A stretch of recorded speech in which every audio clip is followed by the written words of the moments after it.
Okay, good morning, everyone. Let me just say this from the beginning. I won't make any Dodger jokes this morning. We'll leave it at that. So, hey, good morning, everyone. My name is Mark Lohman. If you're new with us, so glad that you are here. We're actually going to waste no time this morning, and we're going to dig in right away. As you can tell from that video, we're in a series called I Am. And that's because we're looking at the biography of John. John was a dear, close friend of Jesus, and he chronicles for us a series of distinct I am statements that Jesus makes. The first one that we looked at was Jesus saying, I am the bread of life. The second one that we looked at last Sunday was him saying that he is the light of the world. And this morning, we're actually looking at two, but they're related. Jesus says, I am the gate, and then he says also, I am the good shepherd. And I think there's maybe a tendency for us, at least if you're like me, when you hear those metaphors, they actually seem a little weird or bizarre. If you think about it, Jesus says, I am the gate. See a piece of wood with bolts inside of it. At least to me, that's weird. It's not to you. None of us here are probably shepherds, I would imagine. I haven't seen any of you with like sheep out in your front yard other than like Zach right here. If you don't know Zach, get to know him. He's a good guy. Anyways, none of us are shepherds. So how in the world do we relate to something like that? And so if we take a step back, we look at this and it's interesting. Furthermore, if you grew up in the church, my guess would be that when you hear this conversation about Jesus being a shepherd, your imagination might look something like this picture on the screen. I grew up in the church. When I hear this passage, this is where my brain goes. This warm, cozy, white Jesus who's got this small little like cotton ball like lamb in his hands. And there are some things in that are true. Jesus wasn't white. And actually, often, Jesus was not warm and cozy. He got mad sometimes.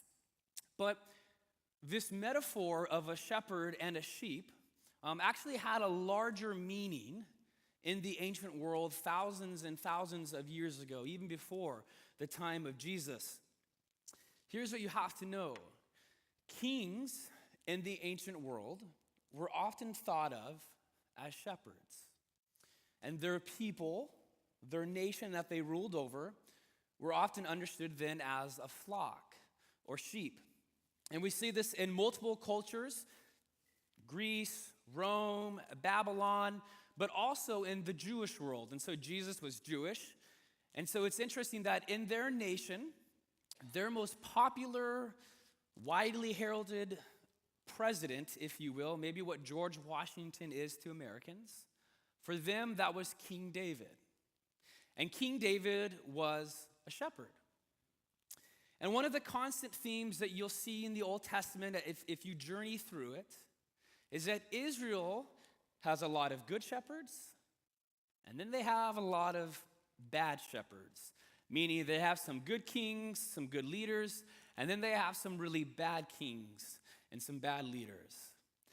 And so by the time the Old Testament kind of comes to the end, right before Jesus, there's this dream, this anticipation that's kind of bubbling up, and it's this, that God is going to come back and rescue and save his flock, Israel, meaning they began to talk about God as the good shepherd.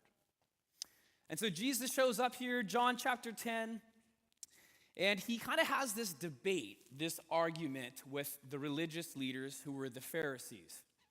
Quick side note, I was reminded again this week, isn't it fascinating? Who did Jesus argue with and debate with the most? Was it the non-religious people? Was it the social outcasts, all the rebellious people of society? Nope. It was actually people like you and me, the religious people, the supposed followers of God. That's a different sermon, but just something interesting to chew on there. So chapter 10, John, the chapter right before this, what happens? Jesus heals a blind man. And this man was born blind. It's really nice of Jesus, really cool. Now he can see. The problem, though, is that Jesus healed this blind man on the Sabbath day. And the Sabbath day was a day of rest. You were not supposed to do anything. And so the religious leaders have a problem with Jesus. And they say kind of, Jesus, who do you think you are? I mean, do you think you're something special? That you can break all these rules and all these laws? And though the blind man was physically blind, he could see who Jesus was. The Pharisees, though they literally could see, could not see who was standing right in front of them. And so Jesus starts John chapter 10, verse 1. And this is where we'll start off. Page 748, if you need a free gray Bible, they're underneath the chairs in front of you as always. So here we go, John chapter 10. Very truly, I tell you, Pharisees, anyone who does not enter the sheep pen by the gate, but climbs in by some other way is a thief and a robber. And the one who enters by the gate is the shepherd of the sheep. And the gatekeeper opens the gate for him, and the sheep listen to his voice. And he calls his own sheep by name, remember that. And he leads them out. And when he has brought out all his own, he goes on ahead of them. And his sheep follow him because they know his voice. But they will never follow a stranger. In fact, they will run away from him because they do not recognize a stranger's voice. And Jesus used this figure of speech, and I love this. But the Pharisees did not understand what he was telling them. You're probably sitting there right now thinking the same thing. So what's going on here? We're going to throw up a picture here on the screen. And I'm going to use a couple visuals this morning to help us really get a sense of what's going on this morning. So I need you to imagine a Palestinian village, and even a modern day one. This is true to this day. This is actually taken from a Palestinian village. And outside or inside the village, either in the front or the back of the house, would be an outside sheep pen. Okay, so there's the picture of the front of a sheep pen. And here's the other thing you got to know, that this picture doesn't really illustrate that well, so I'm sorry. But all these sheep pens would have 5 to 6 feet tall walls, so about the top of my head. And on the top of these walls would be pieces of glass or thorns. Okay? 5 to 6 foot walls, outside sheep pen, either front or the back of the house. There would be a door, a gate. The reason why the walls were high and there's glass and thorns on them is that this was a very agricultural society, still is today, so sheep are valuable. And of course, whenever anything's valuable, there's going to be thieves and robbers. And so presumably at night, thieves and robbers would show up. They'd have a ladder with them and a planned operation to jump over the wall, to take the sheep and literally throw them over.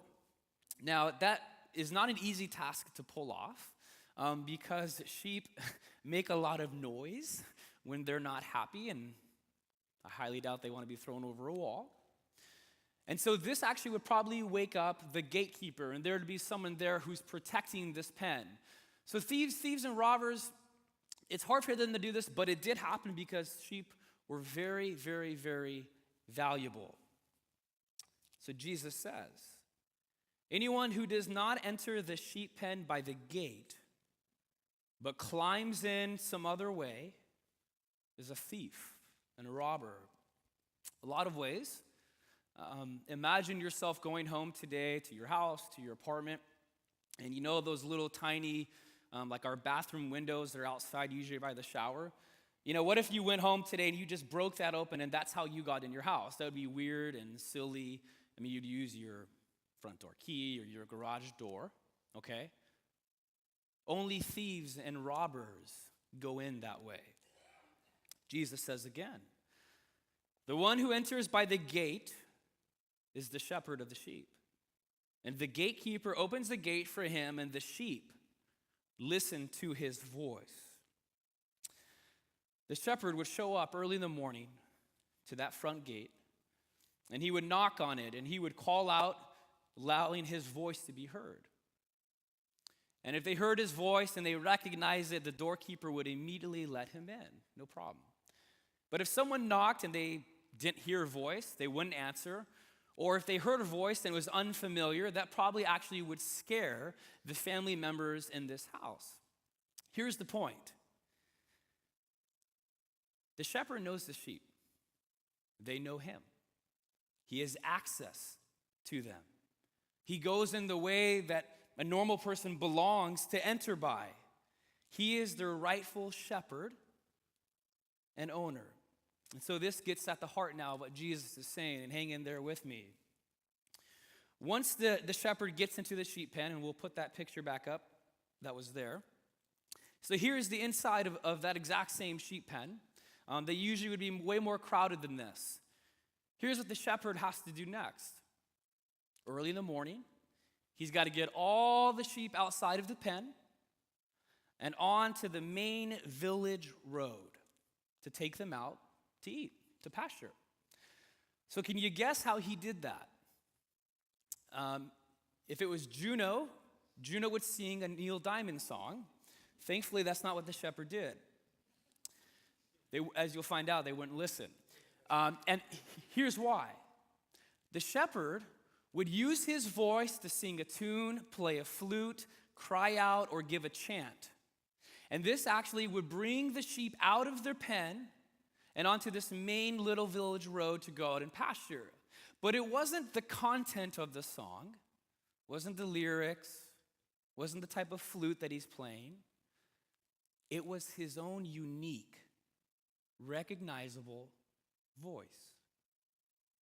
So if another shepherd did it, could play it the exact same way, sing the exact same song, cry out the exact same words, no sheep would respond.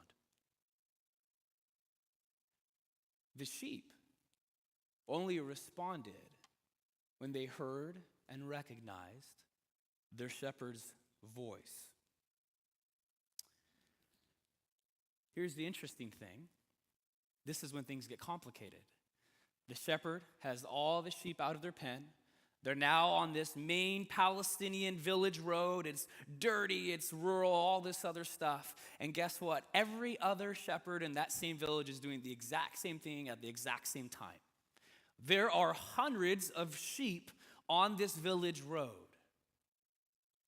And you have all these shepherds that are crying out, that are singing, that are playing the flute, and each and every single sheep has to listen distinctly for their shepherd's voice. And slowly but surely, they would all separate and follow their shepherd's voice out. Such is the ability of sheep to distinguish and hear their shepherd's voice. Perhaps we should say, actually, instead, such is the ability of a good shepherd to get the attention of his sheep amongst crowded, noisy voices. With that in mind, let's read verses 2 through 5. The one who enters by the gate is the shepherd of the sheep. And the gatekeeper opens the gate for him, and the sheep listen to his voice. He calls his own sheep by name, and he leads them out. And when he has brought them all out on this rural village road, he goes on ahead of them, and the sheep follow him because they know his voice. But they will never follow a stranger. In fact, they will run away from him because they do not recognize a stranger's voice. That's scene 1. Here's scene 2, verse 7. Pharisees, they're not getting what Jesus says yet, and so he continues, verse 7. Therefore Jesus said again, very truly I tell you, I am the gate for the sheep. And there's this first I am statement. And all who have come before me are thieves and robbers, but the sheep have not listened to them. I am the gate, and whoever enters through me will be saved. And they will come in, and they'll go out, and they'll find pasture. The thief comes only to steal, kill, and destroy. But I have come that they may have life and have it to the full. I am the good shepherd. The word good there in Greek means beautiful, noble. And the good shepherd lays down his life for the sheep. The hired hand is not the shepherd and does not own the sheep. So when he sees the wolf coming, he abandons the sheep and runs away. And then the wolf attacks the flock and scatters it. The man runs away because he is the hired hand and cares nothing for the sheep. I am the good shepherd. I know my sheep, and my sheep know me. Just as the Father knows me, and I know the Father, and I lay down my life for the sheep. And the last verse, one that applies to us as followers of Jesus thousands of years later. I have other sheep that are not of the sheep pen. I must bring them also, and they too will listen to my voice. And there shall be one flock and one shepherd. So here's the second scene that Jesus gives. The first scene, first 6 verses, right? Early in the morning, shepherd goes out, outside sheep pen, knocks on the door, gets in, gets all the sheep out, puts them on the main village road, and on they go out to feed. Jesus picks up now, verse 7, once they've already been out feeding. They're in the wilderness. And presumably they've been led by the shepherd the whole day, and they're drinking, and they're eating, and they're grazing. I mean, what a life we have here. Perhaps, end of the year, actually right around the season that we're in right now, and so the winter rains haven't hit yet. End of summer, beginning of fall, it's still hot. And so each day, the shepherd has to go further and further and further out from the village because they've already eaten up all the grass nearby. And so they're going a ways out to get this fresh, rich, green grass. And so by the time they get that far, I mean, they're tired. And so shepherds got creative, and they built, and we'll put this picture up on the screens now, they built this round stone rough enclosure just like that, and that's a real one to this day. This is where shepherd would take their sheep when they are out really far from the village. Now, if you look at this, you'll notice a glaring hole there in the middle, and that was the only vulnerable spot for the sheep.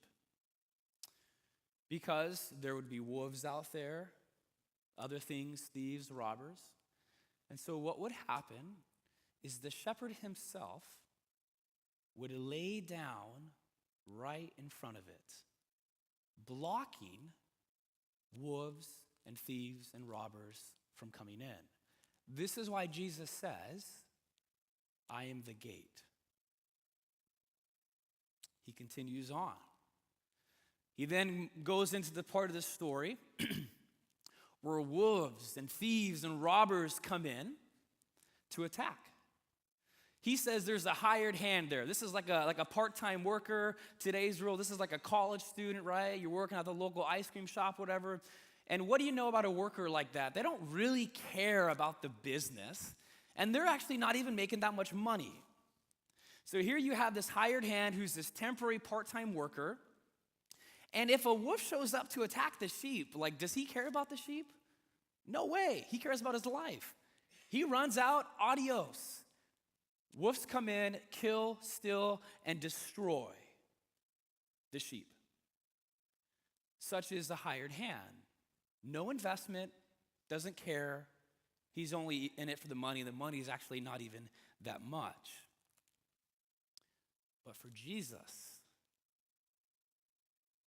the Good Shepherd,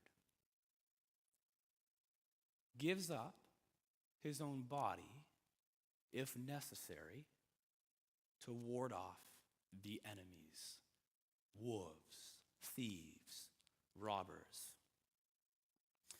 And so Jesus, and now we've come full circle here, is telling the Pharisees, do you see who I am? I'm the shepherd that you've been waiting for.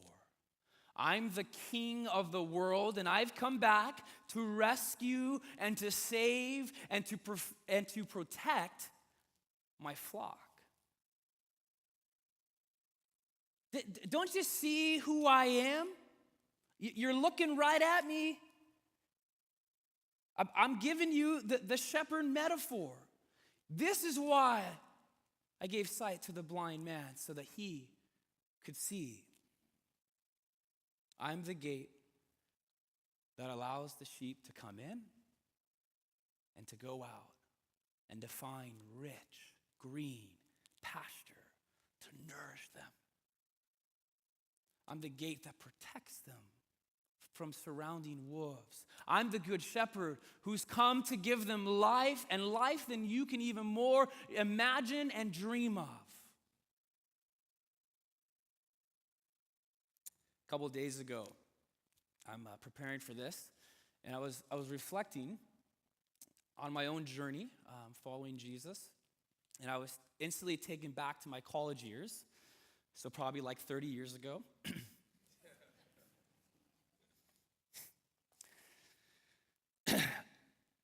I've never been as close to God as I was during college.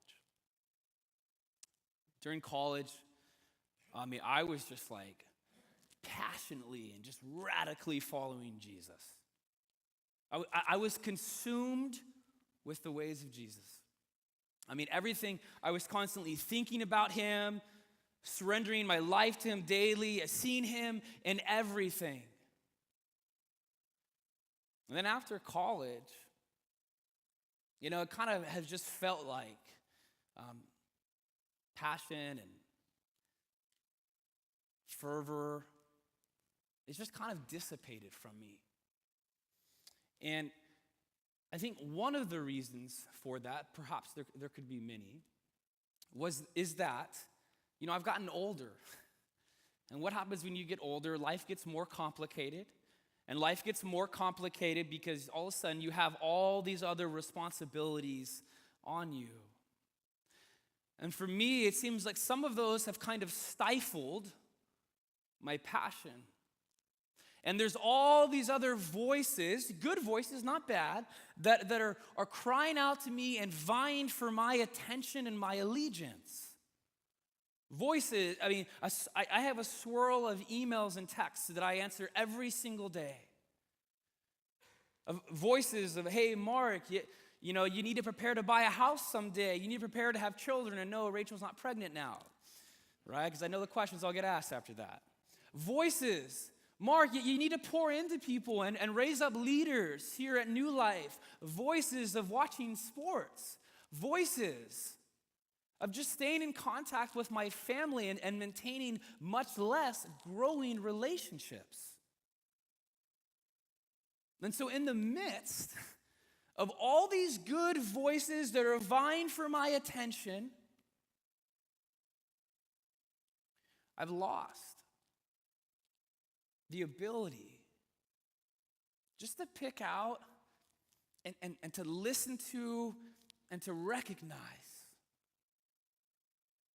the compelling and loving voice of our good shepherd, Jesus. When I married Rachel, I married two females. You guys are on your toes now. Rachel was the first, and the second that I married was her 4-year-old, small little female chihuahua named Tessa. And Tessa and I got off to a rough start, but things are really good now. Because Tess and I have a special, unique relationship now, such that when I come home and I park my car outside, and before I take in the keys out of the ignition, Tessa's already inside, frantically running around, hopping on the couch, barking, whining, the whole 9 yards. And by the time I get to the front door and I open it, she's already right there, and she's going to jump up on me and lick me. And because she's a small dog, when small dogs get excited, they pee. Yeah, I married 2 women. Tessa only does this for me. When Rachel comes home, Tessa just lays on the couch, calmly and silent, no reaction. I don't know what's said being down there. It's not true, whatever it is. By the way, I almost brought Tessa in here to model this, but for this next part, I'd be embarrassed, and that's why I didn't. Because Tessa and I's second unique special thing that only happens between each other is that we can communicate in a very special way. If I do this really weird, like high-pitched noise thing to her, she will respond back to me in these really high-pitched kind of whines and barks. And I do not want to do that in front of a couple hundred people. But again, Tessa only does that for me. Doesn't do it for Rachel. And so sure, it's a silly analogy, but here's what I think carries over. A sheep listens to and responds uniquely only to their shepherd. The question for us this morning is, are you listening and following the voice of your good shepherd? Now, by that, I don't mean, are you hearing an audible voice of God? Mark, listen to me. I mean, who knows? I don't even think God probably sounds that way, right? That's not what I'm talking about. I'm talking about, do you know his voice in the sense of you know him? Do you know him? Verse 3. We don't pick this up, but Jesus says that he calls all his sheep by name. In the ancient world, or today's world for that matter, a shepherd has hundreds of sheep. Does a shepherd know all their name? No. They maybe have 2 to 3 favorites, just like teachers have favorite students. And they'd give them nicknames. Perhaps one would be Black Spot, if it has a black spot on it. 2 to 3 at most. Jesus, I know all my sheep by name. He knows you. Do you know him? Like, can you hear and recognize his voice? Did you catch what Jesus says, verse 14? I'm the good shepherd, I know my sheep, and my sheep know me, just as, or in the same way as, my Father knows me, and I know the Father. What? Jesus just said, speaking for Jesus, just as the God the Father knows God the Son, inside the Trinity, this super complicated stuff, there's a perfect, close, intimate relationship. And Jesus says, do you know me in the same way that I know God the Father?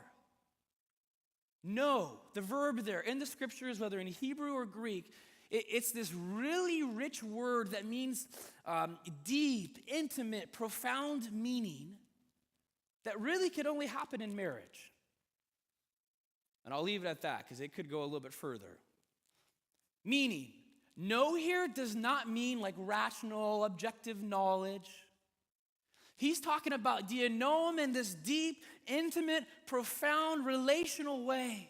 And just as God the Father knows God the Son, perfectly intimate relationship, you can know Jesus the Good Shepherd the same way.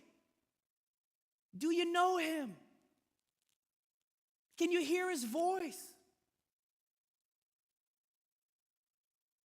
See, some of us, let's get real.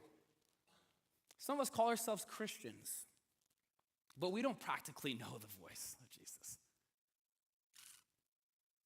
I have no idea where you are in this room. I know there are some of us in here who have been following Jesus a really long time, okay? I grew up in the church, and what I'm about ready to say applies to me. This was so challenging and convicting for me. You can call yourself a Christian all you want, but do you know his voice practically? I think a lot of us, we pray. If you're like me, though, here's how I pray. I pray when I'm in the car. I pray when I'm in meetings. I pray more when I'm watching sports. And do you know where I pray the most? No, not the shower. Nap time. Oh, the bed. That's where I pray the most. I mean, some deep prayers that go on there. If you don't get the joke, it's because I fall asleep. Do you intentionally set aside time to pray? And here's the other thing about how we pray. It's us rattling off to God. That's how most of us pray. That's how I pray. Prayer is a two-way street. At least half of, if not more, should be us sitting in silence, listening to the voice of God.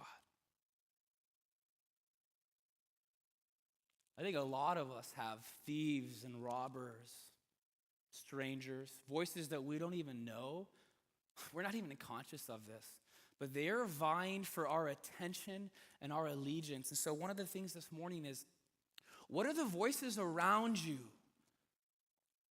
that are robbing you of life? Seriously.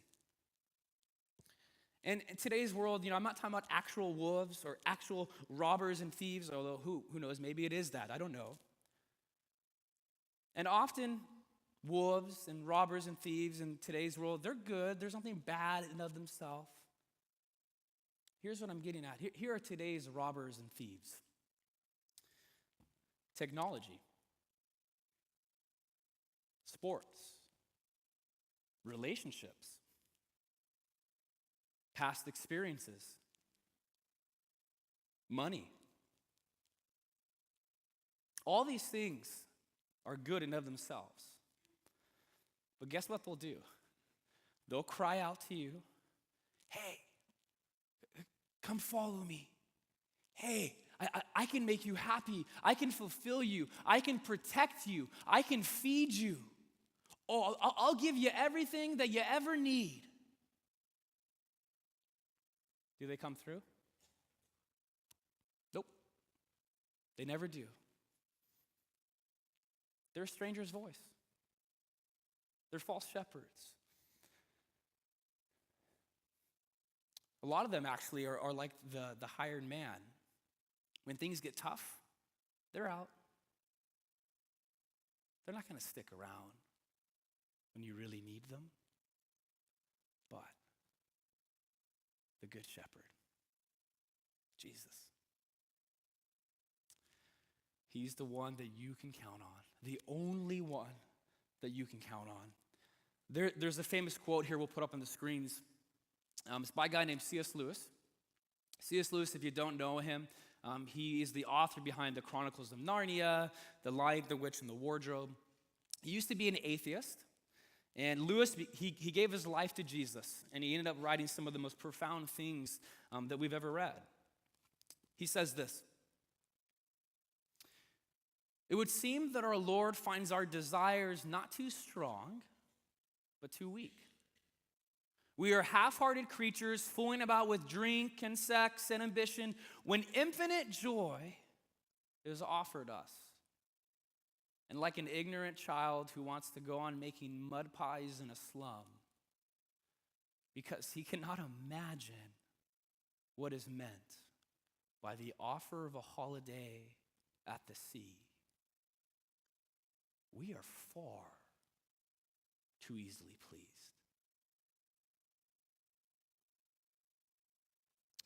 Jesus isn't here to rob you of your life. He's here to give you it back. And he's here to give you it back even more than you can dream and imagine of. Jesus is here to protect you from all the other thieves and robbers and strangers' voices that vie for your attention, who are actually going to take life from you.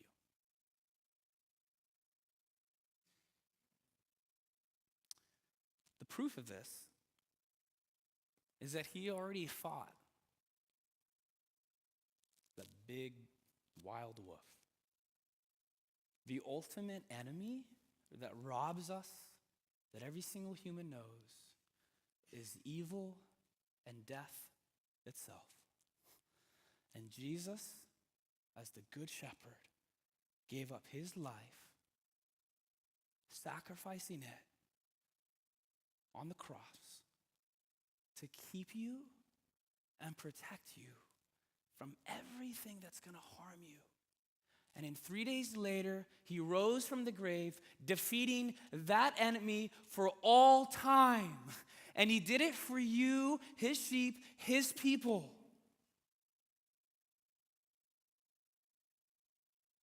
I'm the gate. I'm the Good Shepherd. And I've come to give you life. Not life as it is. Not life after you die. That's what the church is known for preaching. No, that's cheap stuff. Jesus says, let me give you eternal life now, and let me give it to you more than you can even dream and imagine of. I've come to give you life and life to the full.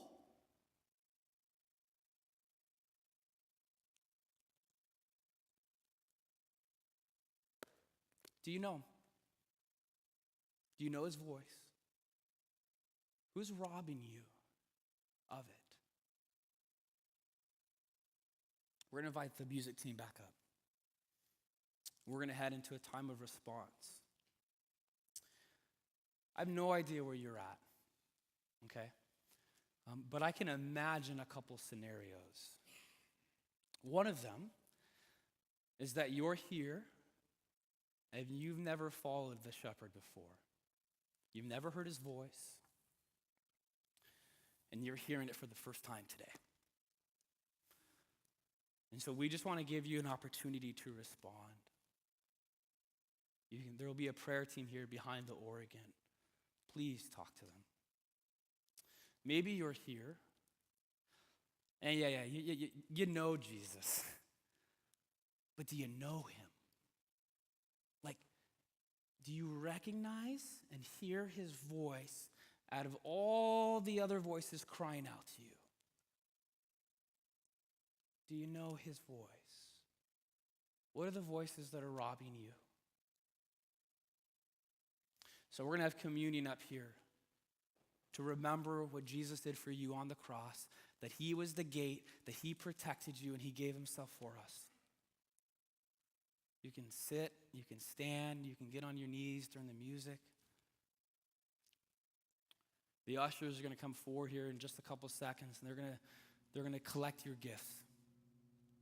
Our way that we partner with God to use us to bless this community. It's not about us.